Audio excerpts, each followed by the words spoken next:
Nakasimangot ka na lang ba palagi o di kaya boring na ang araw mo? Gusto mo bang palitan natin ng ngiti ang mukhang mong di na maipinta?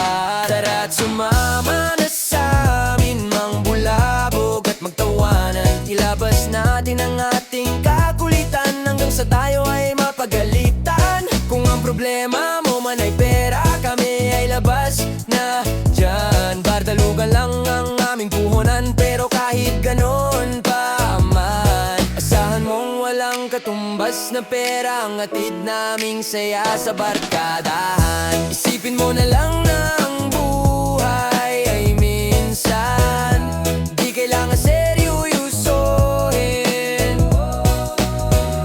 Hayaan mo munang makawala sa bigat na pinapasan at magsaya kahit paminsan-minsan.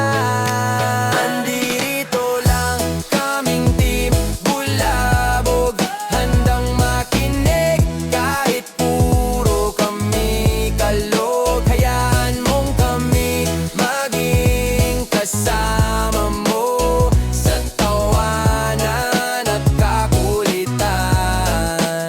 Sa tawanan at kakulitan.